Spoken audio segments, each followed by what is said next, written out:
So it all started with this. And I become a mentor. Let's celebrate my mentorship by taking a shot with Wandering Minstrel. Oh wait.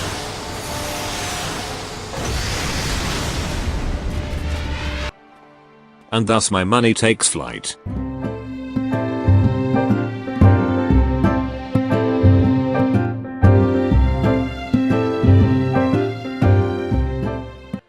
Oh, I forgot to change to Trade Mentor. Let's start off with a comparison between warriors and crafters. Warriors chainsawing woods. Summoners summoning Bahamut. Black mage casting. All pretty cool, but what about crafters, you may ask? Well, unlimited. Blade works!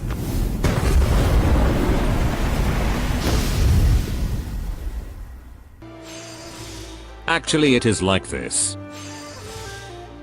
But we do make everything.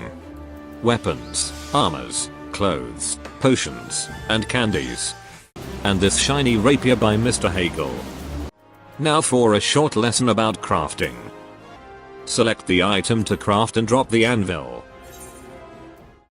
Here's the crafting panel. Top bar represents progress.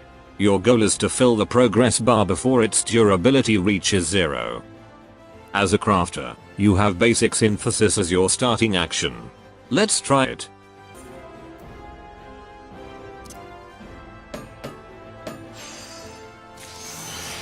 Well, that was easy.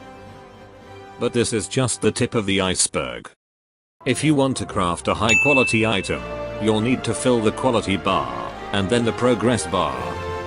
We'll use various actions in the next synthesis, so let's introduce them. The main action we would use is basic touch. It is, well, basic, but it should suffice for this craft. Master's Mend repairs the item so you can beat it some more.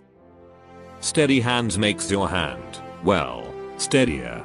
Having a pair of steady hand is the key to successful craft. Inner Quiet gives a for each quality touches. You'll get better actions as you keep leveling up, but that's not all. You also have cross-class abilities, because they are just too useful. When you are in doubt, make sure to level up Culinarian, Carpenter and Alchemist to 50 for their essential abilities. Or just all of them. Like combat classes, crafted gears have item levels too, so make sure to upgrade your gear from time to time. And be sure to stock enough crystals to summon the primal too. Because Byrigid is precisely the primal you will beckon for crafting. Speaking of leveling up, the simplest way to gain experience points is to tick the crafting logs.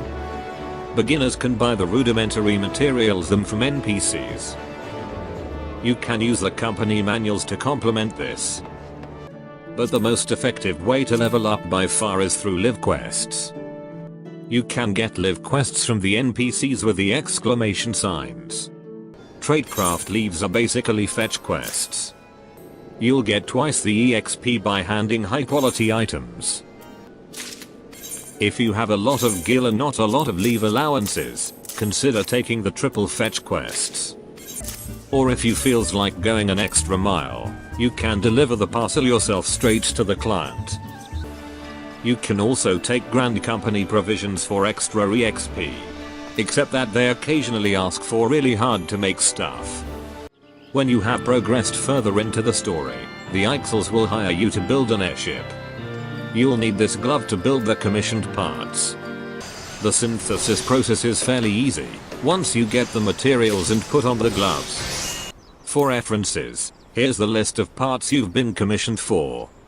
There are other beast tribes besides the Ixels, but that's a story for another time. And last but not least, you will get a lucrative job from your favorite teleshop. Except that they got my as their leverage for my services. Since the cat is now out of the bag, I'll teach you how to handle their demands. Because everything they trade are collector's edition, you'll need to click this button for this special buff. Then you craft the requested item and raise its collectability value. They are untradeable, so its collectible rating reflects your own crafting skill and no one else's. Once you get a high collectible valued product, you can trade them away for crafter scripts. They have the master recipes too, so you are not a master crafter until she let you borrow it. You can also perform custom deliveries to beautiful clients for your weekly batch of scripts. A basically video would be half as legit without the glamour section, so I will show you some really nice glamours. This ironwork gear set me back quite a bit, but is worth every effort spent for them. This artisan gear looks pretty nice and fluffy, and comes with a very nice pair of glasses to boot. The adept gear has a scholarly robe and a chef's hat. As for this gear, I got it from a certain Lalafel somewhere in the story. I would like to show more outfits, but I'll need to read some more fashion magazines. On the bright side, I can repair my own equipments. While you wouldn't be fighting in the front of the battlefield, the path to craftsmanship mastery is just as challenging, but it is worth the effort. When you have reached the pinnacle of craftsmanship, you will be able to craft just about anything. Now go out there and start paving your way to be a master crafter. Oh wait, I haven't shown you how to craft high quality item yet. Since the low level quality method is very RNG, I'll show you how it is done by master crafters. We do not rely on luck or inspections. Instead we build in quality control into our macros. And this is how we do it.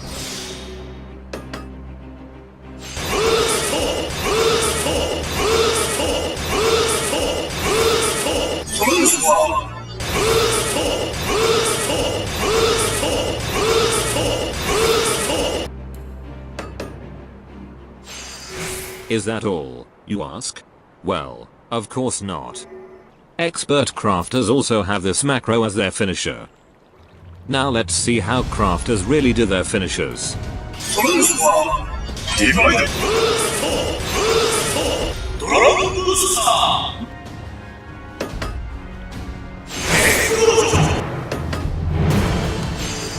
And that's how it is done.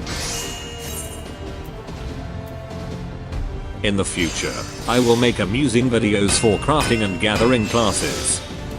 If you have any interesting suggestions or questions, feel free to leave a comment.